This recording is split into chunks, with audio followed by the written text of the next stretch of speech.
Good morning, everybody, from the land of 10,000 lakes here in beautiful Minneapolis, Minnesota. It's Summer Games Done Quick 2016. Welcome, welcome, welcome in. Good morning. You guys are a lively bunch. Good to have you all here. I am Golden, alongside the man who puts the entertainment in Nintendo Entertainment System. It's Feasel. Welcome to the show. I was wondering where you're going with also that. have the quietest person I've ever met, Spike Vegeta, on the panel. And we've got the West's best at Dragon Quest. It's Clear Tonic on the panel as well. Gentlemen, welcome. Good morning to you all. I want to start by just reminding the folks at home that all week long you can keep the conversation going using hashtag SGDQ 2016. So you can feel free to tweet all your memes at me. Looking forward to it. Guys, I want to talk a little bit about the event itself too. Before we go into the schedule, I want to talk that and remind people that we are raising money for Doctors Without Borders, a fantastic charity, and you can already get your donations in for things, so go ahead and start doing that if you are so inclined. Let's talk a little bit about this schedule and what makes it so unique from some of the other GDQ schedules. Feasel, why don't you go ahead and start? Well, you're going to see a few things different here. A few blocks are going to be in prime time that you're not used to seeing, maybe. In the PlayStation block, we got Spyro and Ratchet & Clank coming up on Monday. The indie block will be in prime time. You're going to see things like Super Meat Boy. We've got a Disney block on Wednesday, Rescue Rangers 2, Mickey Mousecapade, among others. And another big difference is you're not going to see an Awful Games block during this marathon, which doesn't mean that there's not going to be awful games. There sure will be. They're there. Yeah, they'll be there. There are many awful games in the schedule. We've just decided to surprise you with them instead of warning you about it in Right, they're advance. just going to be spread all over the place, so everyone gets a little taste of the other side of speedrunning there. Yeah. I like how you call it the other side. The other side. Most of the Well, we've also got a lot of licensed games, and there are some franchises that haven't really had a chance to be showcased on the stage before. We're seeing Harry Potter games represented this time around. We're seeing a huge Star Wars block this time around. If you're fans of, I don't know, the Land Before Time, do you remember those movies? We've got the Land Before Time here at Summer Games Done Quick. You're not going to get that anywhere else. So quite a few licensed games this time around, and some series that you might not be familiar with the games themselves, but you're going to recognize the characters and enjoy those runs. Let's talk about some of the other parts of the schedule too. Tonic, what are you looking at? Yeah, so if you're somebody who comes for the big hitter classics, you're not going to be disappointed with this schedule. But you're going to see categories that maybe you haven't seen before. We've got Ocarina of Time, we've got Glitchless for that. We've got a 4-way race of Pokemon Red. So if you're somebody who wants to see the Zeldas, the Marios, they're going to be here. So on top of all the other variety that we've got going on in this schedule, you're going to see the big hitters too. You're also seeing, like, I'm not offending anyone, I hope, by this, but like the red-headed stepchildren of some of these series that we're used to seeing, stuff like Mega Man 2 and 3, stuff like Donkey Kong Country 1 and 2. You're going to get to see, this is the year. I like to think of GDQs as trying to be like a snapshot of the year. And 2016 is the year of games like Donkey Kong Country 3 and Mega Man 8. Tonic, as a runner of Mega Man 8, you've seen that community, we'll say blossom.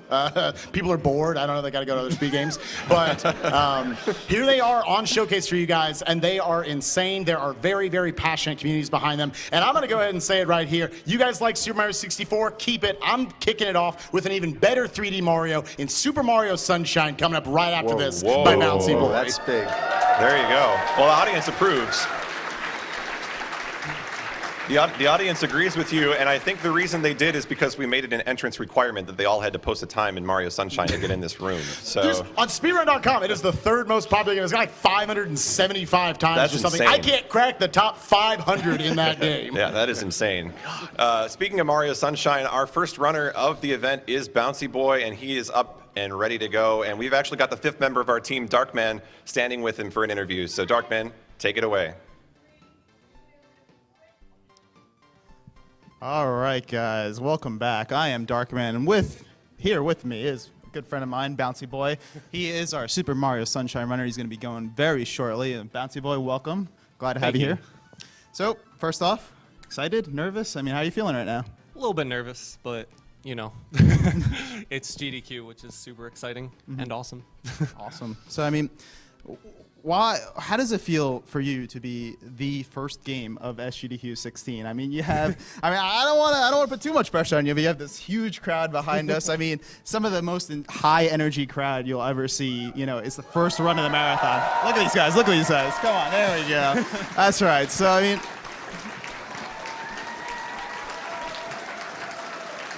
They're going wild, folks. They're going wild. So, I mean, how does that feel to you? Like, does that put maybe more pressure on you? Or, I mean, like, how do you feel about that?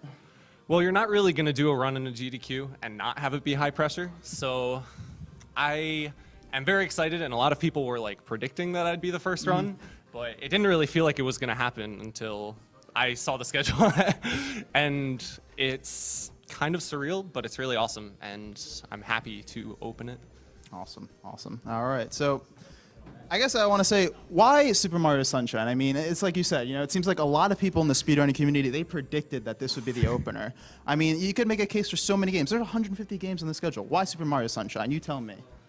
I think just because it has like the summer feel, it's fun. It has a lot of like fast-paced movement and some really cool tricks. And I feel like it's a really good run to start off and show what speedrunning is, because it's just a great speed game.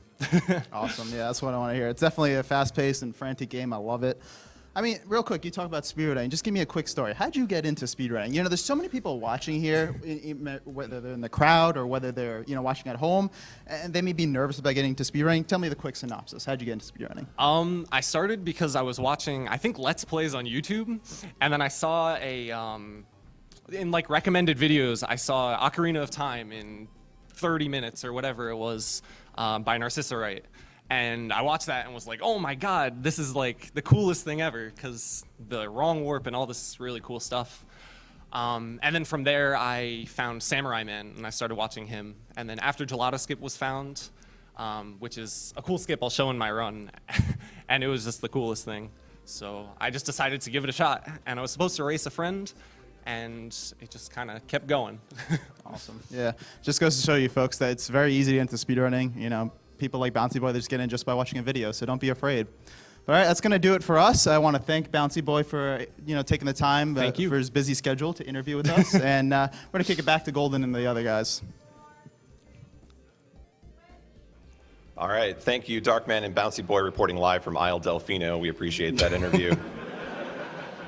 Guys, I want to talk a little bit about the Zelda games that we're going to be seeing this time around. A little bit of an unheralded story this time around. Not the usual suspects. Starting with Link's Awakening DX. This is a game that we haven't seen since 2014. We're seeing the 100% version of this run, and Zorlax is going to be the runner. He has the record in both that and no save and quit, so we've got a very talented runner in that game. Let's talk a little bit about some of the other ones that we're going to see too. Yeah, Link's Awakening DX is a great example. I mean, we've got three of, in my opinion, as much as I love Link to the Past, three of the absolute best top-down 2D Zelda games. Some people might not know as much about them as speed games. Four Swords Adventure and Link Between Worlds are maybe the two best-paced speedruns out there, Zelda or otherwise. Four Swords Adventure, ZFG, I'm sure some of you out there have heard of him. He came into my chat when I was like, I don't know if it deserves to be in the schedule, and he's like, you're an idiot, which he was right. But he also wanted to let me know that this is the fastest-paced Zelda game out there. It is just mind-blowing the pace it goes at. And also Link Between Worlds, one of the Game of the Years from a few years ago, is finally getting its next showcase by a Hamplin, the second run right after Bouncy Boy doing Sunshine. And it's so well, I mean, other than just well-paced, there's such a good balance of, you know, skip certain dungeons, spoilers alert,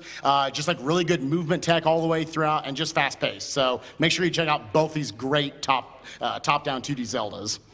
Yeah, so in addition to that, we also have Ocarina of Time returning, but this time it's going to be glitchless. So we've seen any percent before, we've seen 100% before, but we haven't seen glitchless. And what that means is that Link is going to go from the start of the game to the end of the game without any glitches, no wrong warping, no weird tricks that maybe you don't understand. So everybody at home will have a chance to really understand what's going on. Mm-hmm. Yeah, I think part of what people desire when they see, you know, Ocarina of Time any percent and they see how broken it is, they desire to see the game they recognize. And they're going to get to see more of that kind of complete picture in glitchless, but you're still going to see a fantastic speed run. It's very fast. It's still under 4 hours, so it's not like he's going to be taking his time. It's going to be quick. Everything's going to be boom, boom, boom. So, yeah.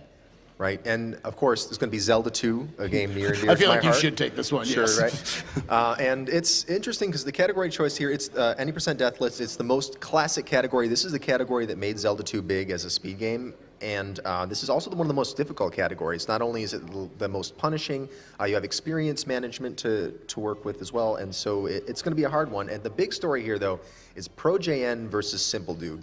Clash of the Titans here, two giants of this game. And JN, that's someone you've seen before. He did a run of this category last year and did a fantastic job, a sub-hour run there. And at some point in time, JN held most of the records for this game, although in recent times, Simple Dude has started to sweep the leaderboard. He's actually ended up taking the records for a lot of different categories. But Simple Dude, he's a big question mark. You know, he doesn't stream with the camera, he doesn't really talk much, he doesn't do live events. So this is going to be the first time any of us are seeing him. We don't even know what he looks like. So big question mark there. But both of these guys, very consistent players of this game, and this is going to be a fantastic race. They raced each other in the Zelda 2 tournament winners bracket finals, but I don't know that this live setting is going to be the same kind of thing at all as what we saw in their regular race. I mean, we've seen that in just about every game out there. You know, some people just excel their first time up here on stage. They love it. They love the atmosphere. They thrive off of that energy from the crowd. And then you've got people who just get very nervous, and so that can lead to an exciting race because somebody who could be the favorite suddenly, takes second place or third place or even, dies somewhere in the run because they have those nerves. We're not wishing that on anybody, not that I'm but saying it it's can going to help happen. Yeah, it's going to be a good race, but definitely the nerves will play a factor in it too. I want to talk about how you at home can get involved in this marathon. Not only can you donate to Doctors Without Borders, but your donations can influence what's happening in the marathon itself. So don't think of the schedule as static.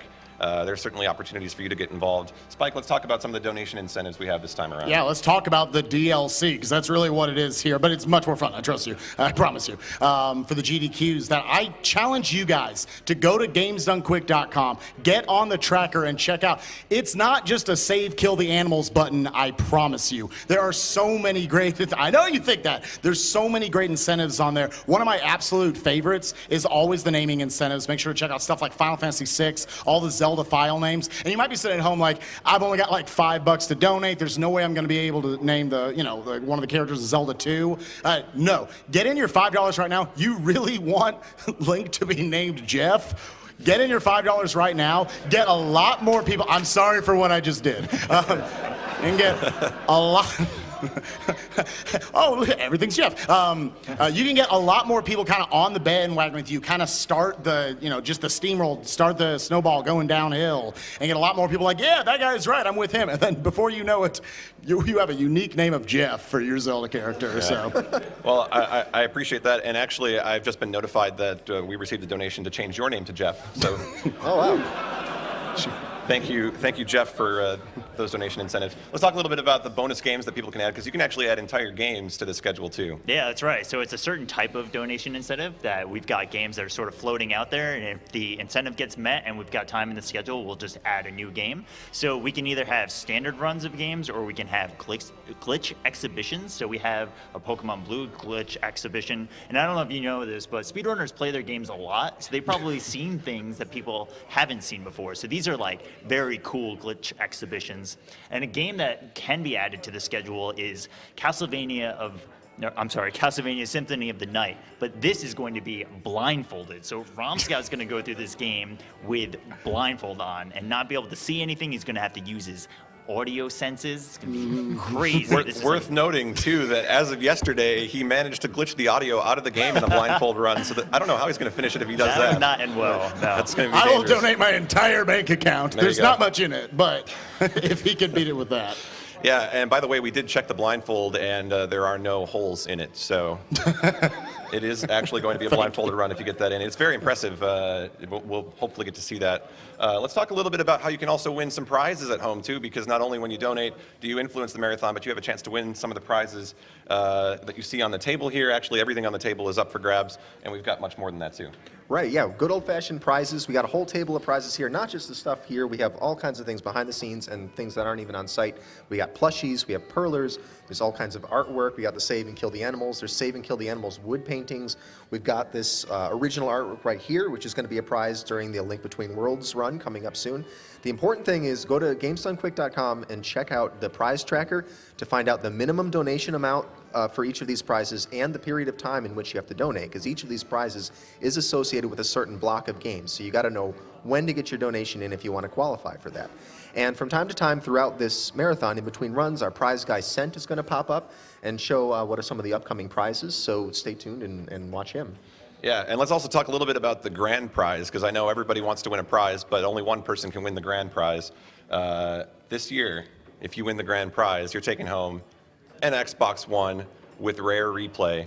So Whoa, nice. That's a good- nice prize. Yeah, I mean, you're helping out charity at the same time we're giving back to you. So I actually didn't know that. That was a surprise there for you all go. of us. I just That dropped was that very knowledge genuine. bomb, and if it's wrong, I guess they'll have to go buy an Xbox One. So hopefully that's right. Let's talk a little bit too about the big races that we have at this event. We have a lot of races this time. We've got 4-player Pokemon for the first time. We had never seen that before. We've got Tetris Attack. I know those are very heated players. They get into competition with that game a lot. And it's going to blow your mind how good they are at Tetris Attack. But there is one 4-player race that everybody's going to be talking about after this event, and that is the Super Metroid race that is happening on Saturday. You know, people like to say the SGDQ 2014 race was the Super Metroid race. After this week, people are definitely going to be saying, this was the Super Metroid race. You know, this was the one.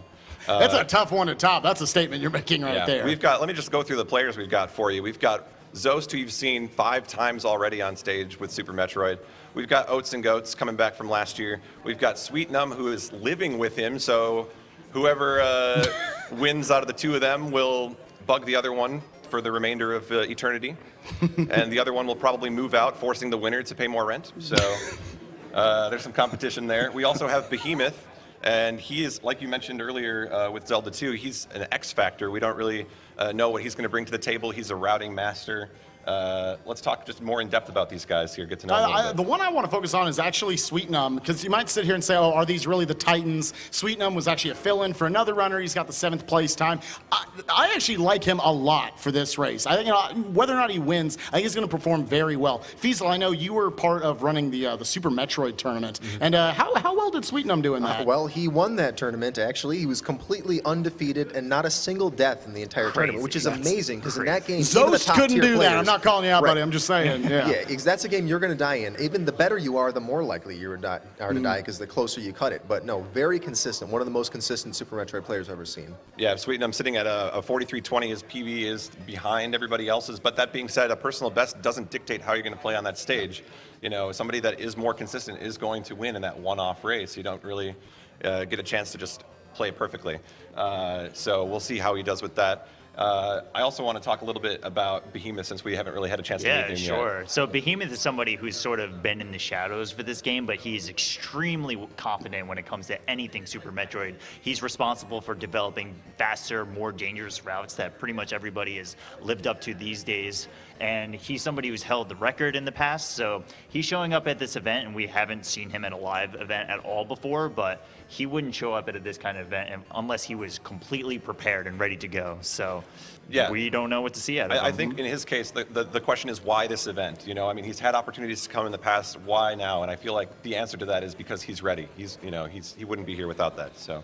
And no disrespect to the others, but we have to, it'd be very bad of us to not bring up Oats and Goats, because for years, if you just watch the GDQs, you think this is Zost's game and Zost's game alone. Oats and Goats, after dying 13 minutes into the 4-way Super Metroid race last SGDQ, came back and took the record. Storyline there where he was ready to hang it up, just not play Super Metroid anymore. Before that race, he said, you know, like, this is going to be it for me. I just want to do this and be done. And then when he died, I feel like that just lit a fire in him and said, like, hey, I really want to do more with this game, and I don't feel like I've left it yet. And suddenly he's tied for the record, and he's back on stage competing again. So I think he's ready to go. I mean, he's got that energy, and he wants it really badly. So no doubt. Now, that all being said, you still have Zost.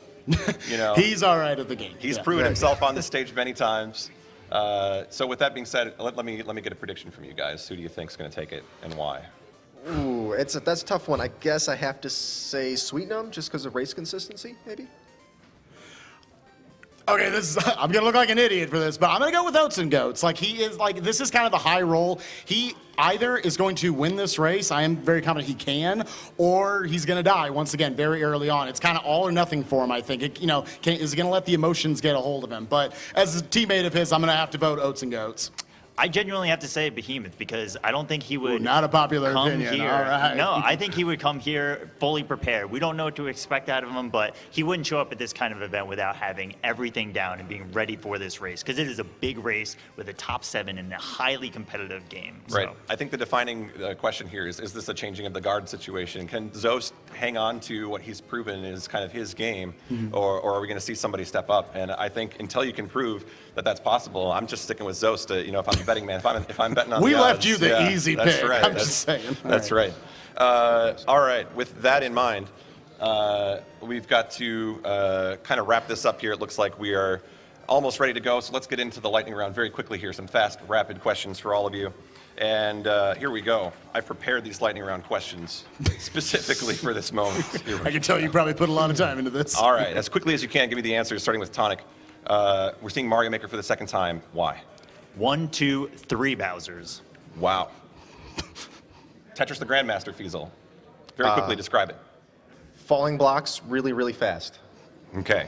That's good. That's good. Excellent. Spike Vegeta. What chemical element with a monoclinic crystal structure has a melting point of 639.5 degrees Celsius? Chlorine. Incorrect. Damn Anybody it. else? I'm going to Anybody have to else? jump in here and say plutonium. Yeah, it's plutonium. Yeah, it's plutonium. That's What? right. How didn't you know that? Come on. It's okay, buddy. Study harder next time. I don't know. Fiesel, what do you think of this audience's energy? I don't know. 0 out of 10 right now. Is that better? That's like a 6 out of 10. It's like a 6 out of 10. That's a solid 6.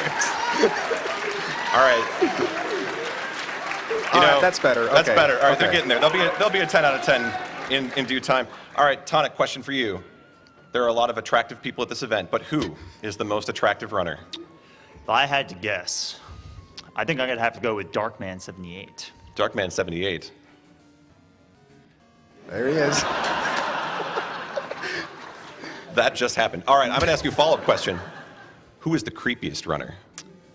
If I had to guess, I'm also going to go with Darkman78. Correct.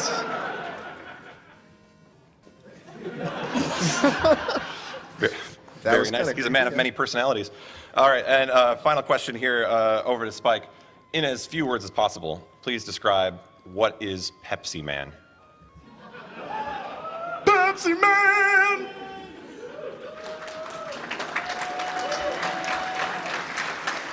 All right. That's really creepy the way That's- he's looking at you. Pepsi Man! You know, you just said Darkman was the creepiest. I don't know. I'm It's- changing my he's mind. still, my he's still answer. holding the face there. That's incredible. All right, well, I think we've exhausted all the... There's nothing in that can. What is he doing? I think we've exhausted all of our worth to the marathon here, so we're going to wrap it up. I know you guys are excited for SGDQ. One more time, let's make some noise and get ready here for Summer Games Done Quick 2016. I want to thank Darkman for the interview. I want to thank Tonic, Spike Vegeta, and Fiesel for being on the panel with me. I'm Golden. You'll see us all throughout this week as we do interviews. But for now, let's throw it up to the front. Cool Maddie's ready to kick this marathon off. All right, thanks everybody. So, welcome to Summer Games Done Quick 2016. And before we get anywhere, I'd just like to remind everyone we are not sponsored by Pepsi. However, this event is, of course, for Doctors Without Borders. They are a great charity, and we'll be here in just a second with my friend here, Todd. Before we go into a little bit about Doctors Without Borders, I'd like to thank some of our sponsors. We have Twitch, Humble Bundle, Power Up Audio, Support Class, World 9 Gaming, The Yeti, Tiny Build, Something Artistic, and of course SavePoint doing our arcade. Also, I'd like to give a special shout out to Jim and the OBS team for doing fantastic work leading up to the event to make sure we have some rockin' software for this event. But before we move on, let's go to Todd Stanhope. And you want to tell us about the charity and your work? I'd love to. Thank you so much for the opportunity. First of all, I'd like to say thank you on behalf of Doctors Without Borders. Let me take that back. Thank you to Summer Games Done Quick for making this the charity of choice. Last year, 2015, Summer Games Done Quick raised $1.2 million for Doctors Without Borders, which was the single largest fundraiser for our organization. So again, thank you.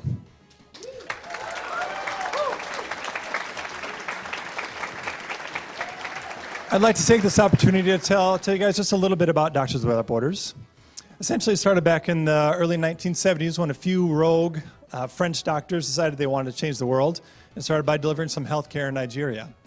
Fast forward 45 years later, we are now a multinational organization that delivers health care in over 70 countries on any given day. To the credits of the organization, a Nobel Peace Prize was won in 1999. You may be familiar with us from our work that we do in wartime crises, natural disasters. We were heavily involved in the Ebola epidemic, and we do hospital support through countries throughout the world who aren't capable of doing that. Myself, I recently returned from Awil, South Sudan, the world's newest country, which has been in conflict due to civil war since about 2013. Our mission there was to support a hospital where we delivered 3 types of care: maternity, malnutrition, and pediatric care. We operated a 192-bed hospital. In a year, we do about 5,000 deliveries, treat over 10,000 patients for malaria, and take care of thousands of kids with malnutrition, all on a budget of about $5 million. So you can see that the money that you guys give through Summer Games Done Quick has an immense impact. And I say, hey, let's go for it. Let's raise enough money this year to fund the entire Awil Civil Hospital for an entire year.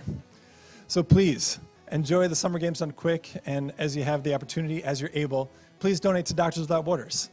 Thank you again, everybody, and have a great event.